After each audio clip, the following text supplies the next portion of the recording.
Morning, everybody. Happy Thursday. Have an amazing show for everybody today. What do we have, Krystal? A lot to get to. We've got a bunch of news on the economy, including a Fed rate cut. We've got Kash Patel getting grilled and not equipping himself that well. I don't know, English language is a struggle this morning, apparently. We've got a bunch of news with regard to Trump and an incredibly corrupt deal in the Middle East. And we also have the cancellation of Jimmy Kimmel, state-backed crackdown on media. A lot to get to there. And we have a guest, Robert Malley, who's been involved in negotiations, under the Clinton administration to try to achieve a two-state solution. He's now a critic of that whole process. He's going to join us to talk about his new book and also the very latest developments in the Middle East. So certainly a lot to get to this morning. Yeah, that's right.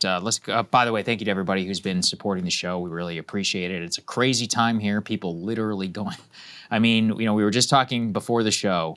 ABC Disney is caving to government pressure. I don't really know what else we could say about how insane that is, but at the very least, for all of those who are supporting us, we appreciate it. It at least gives us like a limited tool to fight back if necessary. So breakingpoints.com if you can support us. Let's go ahead and start with the economy. As Krystal said, let's put it up here on the screen.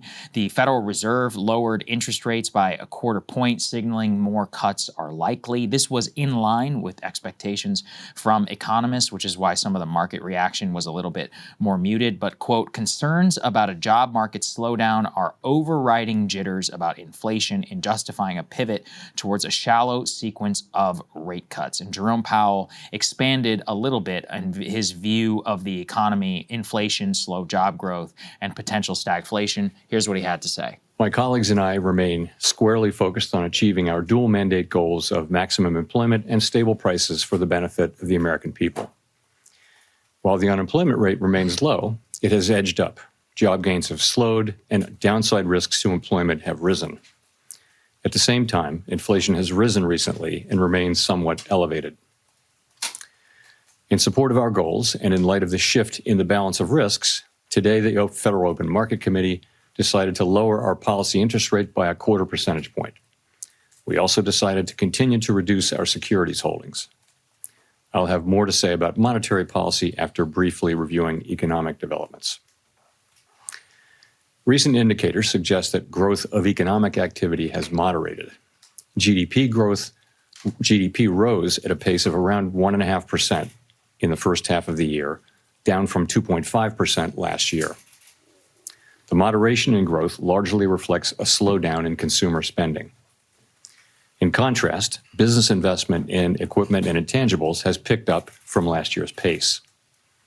Activity in the housing sector remains weak. In our summary of economic projections, the median participant projects GDP to rise 1.6% this year and 1.8% next year, a touch stronger than projected in June. Important comments there about the job growth slowdown, and all of that is being backed up right now by hordes of other data. Let's go and put this up there on the screen from the Wall Street Journal. Quote, the two-speed economy is back as low-income Americans give up gains. They say high earners and older Americans are faring better than ever, while fortunes and sliding again for low-wage and young workers, probably synonymous there down at the bottom. They say for high earners and many older Americans, the economy looks robust. They are spending like gangbusters. Their 401ks and homes have soared in values.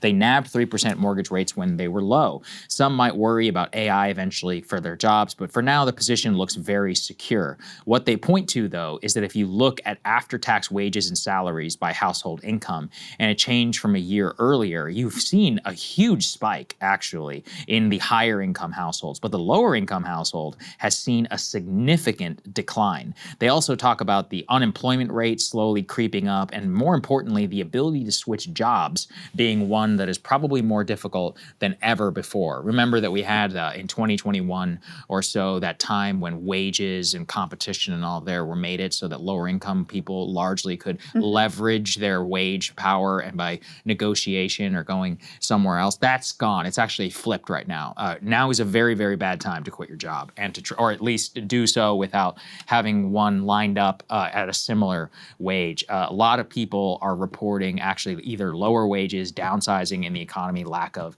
demand. And for right now, it echoes the McDonald's CEO's comments about the below 100,000 really struggling in our economy right now. Yeah, I was thinking about that as well, and we covered that, and he said that a lot of people are skipping meals, skipping breakfast to be able to make it work. And you know, you have your feelings about whether people should be eating a lot of McDonald's anyway, but it's certainly an indication. Right, but if that's all you're eating, that's pretty bad. Yeah, exactly, and certainly an indication of where the economy is. I mean, it makes sense. You have the stock market continuing to soar, backstopped by, you know, AI-fueled, frankly, speculation. I mean, the promises in terms of revenue generation haven't really panned down. So there is a risk there. I think a lot of analysts feel that there is a bubble in the stock market, but for now, anyone who's an asset owner, which is largely older people or higher income people, they are benefiting.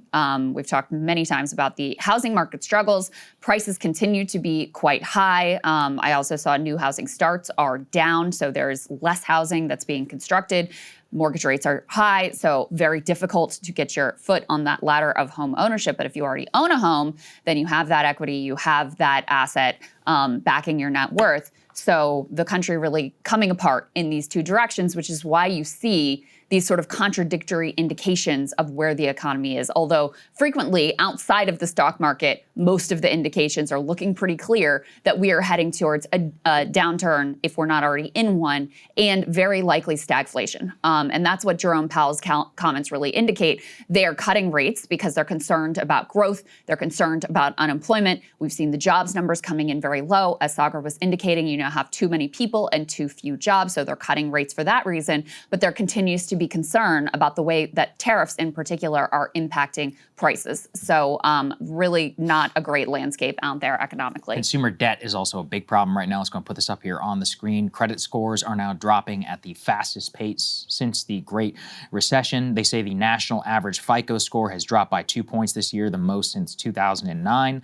Although the credit score does remain higher than during the Great Recession, they are down for the second year in a row. And FICO found a growing share of borrowers are falling behind on car loans, credit cards, and personal loans. Younger Americans in particular are, quote, exposed to the double whammy of high student debt and low entry-level hiring under even more financial pressure. Gen Z borrowers experience an average credit score drop of 3 points, the biggest decline of any age group since 2020 during the pandemic, according to new FICO data.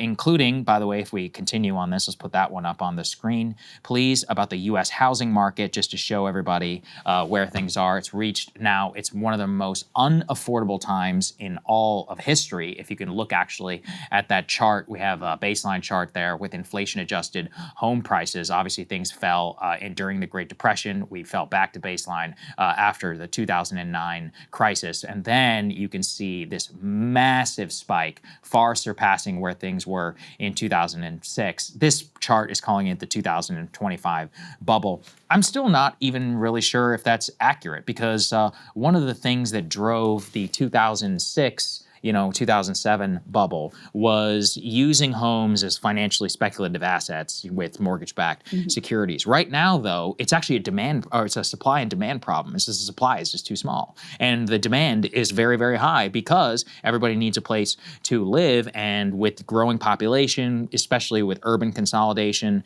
and also wages staying flat, it gives landlords, homeowners, and others a lot more power on top of the soaring housing prices. So is it a bubble per se? Like, I'm not quite yet ready to go there, but the point about affordability remains standard.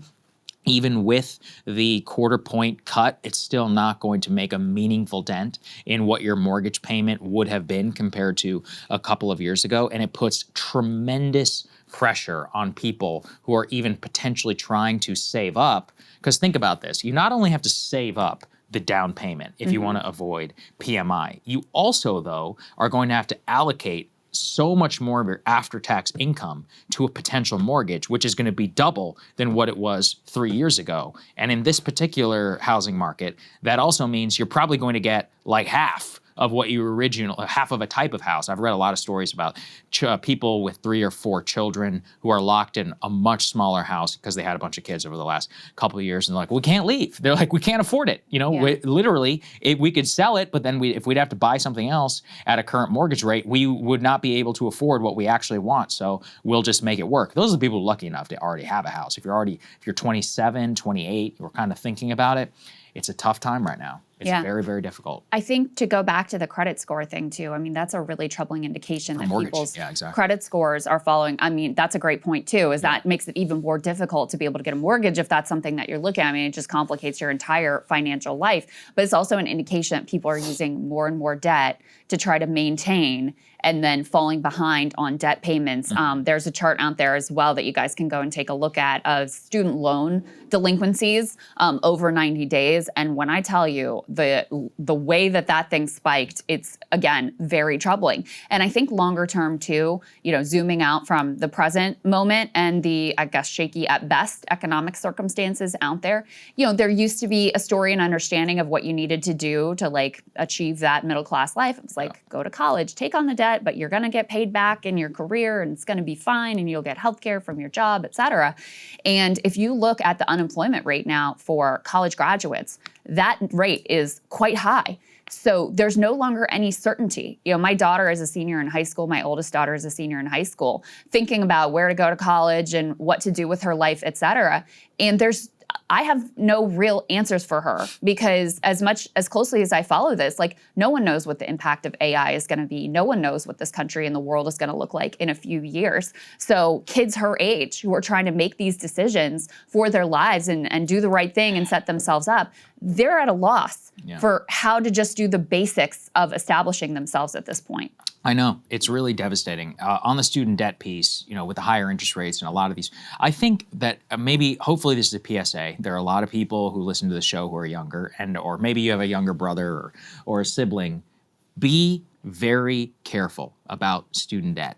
Internalize and understand what a 7 or 8 or 9% interest rate actually looks like relative to your potential income in the future. Because these things just sound like gobbledygook when you sign a paper and you're 18 years old. You don't truly understand the impact of what $2,200 a month is actually going to look like, even if you're a doctor and you're making $80,000, $90,000 a year as a resident. Even at $200,000, $300K, okay, so look, that's objectively a lot of money. Well, let's say a third of that goes to tax. So now you're at 200 and your student loan servicing, even if you're making the minimum payments is $60,000, $70,000, you're making 130. You live in Chicago, New York, Washington, D.C., L.A., I mean, you're not living the high life, doc. Like, you need to really internalize that. Dentists is the same way. People look at it, they're like, oh, it's a great way to get rich. I'm like, you're not a 1980s orthodontist who was able to get their little dental degree and then, you know, make a shitload of money selling kids braces. It doesn't work like that anymore in the private equity economy. Veterinarians is another one. Everybody has this dream. I'm like, I'm going to own my own little practice. That's not how it works in 2025. Private equity has rolled all these people up. You are a W-2 employee. Your upside is capped dramatically. Maybe it works in a small town, but where I live and where the vast majority of the U.S. population lives, that is not how it works anymore. Plumber, even, you know, some of the traditional blue-collar trades, a lot of that has been rolled up. So you are at more of a mercy of corporate power, and your upside is way more capped than any time, I think, in the future. Please, please be careful, because I've seen it in my own life. People who are chained, they have no choice. And, you know, sometimes life will hit you. You'll have a kid, and you're like, I don't even have friends going through this right now. I don't even want to work. Guess what? You got no choice. Your ass is going to work, and you're going to pay $60,000 a year for daycare and for your debt servicing. You know, now you have barely enough money where if you get to go out a couple times a week to eat, you're lucky. Yeah. And these are people who are making big money. And so imagine if you're making $65,000 a year. Yeah. I don't even know. And what has basically, I mean, the core building blocks of, we've talked about this a million times, of like a basic middle class life have gotten so wildly expensive. Housing, education, healthcare, so expensive, okay? And what has kept people satiated is their ability to buy a bunch of random crap, right? And so we have this illusion, and we see everybody in like, you know, nice clothes and nice car and, you know, like going about life looking like they're affluent. And yet those pieces are increasingly out of reach. And so what the tariffs do is they make that stuff also more expensive. So you're getting squeezed from all directions. And that is really starting to show up in the economic numbers at this point, which is why, if we can put a 6 on the screen, Trump has an idea. How about we just don't look at the economic numbers anymore? Trump proposed that we end quarterly earnings reports. The SEC says that they are prioritizing that. And we've had a bunch of, it's no mystery why he's doing this. We had a bunch of Trump world officials come out and say, yeah, the economic landscape is not great now, but just wait a year. Just wait a year. It's going to be great. We're going to get the great American comeback. Like, don't pay attention to these numbers now. And so between the firing of the head of the BLS and the pressure on the Fed, and then this attempt to make it so that corporations aren't actually having to come forward and report to the public what their earnings are on a quarterly basis, they're just trying to either manipulate or hide the numbers of what's really going on, so that people, as if people can't tell in their own lives what the economic reality is. And so, I mean, Trump has tremendous abilities to create a false reality, create a false impression. And even when it comes to the economy, some of that works. If you've ever seen the polls where it's like, when Trump gets sworn in, suddenly Republicans feel great about the economy and suddenly Democrats feel terrible about the economy. And if a Democrat were to get elected, then it would totally flip. But you still have a lot of people who have an independent sense of, am I making it at the end of the month? Am I able to pay my bills? Do I have hope for my kids and what their future is? Like, what are prices? What are prices this year versus last year, et cetera? And so I think that the reality distortion mechanisms he's trying to employ here to hide the truth from people about the reality of the economy, I think they will have limited effect, since we all have our own individual, personal, daily experience with how things are going. Yeah, I mean, that happened under Biden. I've said it a million times. The S&P 500 was up 60% over the total of Biden's presidency. And people still said, what? The economy sucks. Right? It's not like the disconnect is dramatic. And by the way, people even saw some wage growth under Biden. And of course, they would hammer that home. The greatest economy, we've built back better. And people were like, yeah, but the wage increase doesn't keep up with healthcare and education and cost of living and housing, and I could go on forever, right? And so I can't buy steak anymore at the grocery store. Right? Yeah, steak is unironically, if you see somebody eating steak once a week, you're like, this fucker is rich. It's insanely expensive. Yeah, it's crazy if you look at the grocery store sticker. And if you like to buy like decent stuff, like stuff that's grass-fed or anything, good luck to you. Yeah. And I see it all the time. And it's funny, be at the grocery store and you see the meat section or any of this. In my opinion, this could be totally, subjective. I see less people do it. I see less people there. I genuinely do, who are picking stuff out. Or you always see, the clearance section or the stuff with the deals and all that. It's like cleaned out every time that I go. Maybe it's just where I live, but I'm just saying that's my own personal experience. Generally, I will say on this Trump thing, I know why he's doing it. I think it's kind of a good idea. And the reason why is that I know why he's doing it, but quarterly earnings actually are like a really perverse incentive. And the idea that you have to release quarterly earnings is basically all built around like constant check-ins in the company so that the stock price is fluctuating. It's what also encourages a lot of companies right before earnings to try and juice things or stock buybacks, or defer this or that. And there's all kinds of financial manipulation. If you look at more stable countries, maybe I've been sounding a lot like a China fanboy recently, but I think there's a lot to learn from them. They have a very different way of reporting financials. And one of the reasons why is because they think shareholderism itself is bad. I've talked about how the Shanghai Stock Exchange is relatively flat to 2009, even though their country's become dramatically richer, more innovative, much more better off for the average citizen, and not necessarily for the financial engineers in their capital markets. I think that's kind of how a good society should look. So we should ask broader questions here, not just about quarterlies, but about a bigger thing about reporting earnings and what it means for like how we think about companies' economic health. Because your ability to buy back stock is not in any way reflective of your actual value, both to society or to your it's only to the shareholder. So shareholderism itself is horrible. Quarterly is part of that. Everything is designed, I think, for the top, private hedge funds and all of these other people, or the, asset class, people who own millions of dollars in stocks, or 401k holders. And that's fine. I mean, that's the social contract. That's how we all get rich, allegedly, is like just auto buy the S&P 500. And that does usually work because that's how the system is worked up. But my point would be that you're not actually getting a lot richer, or at least the people who have a lot of money are. But for the vast majority, I don't really think that's how it's working out.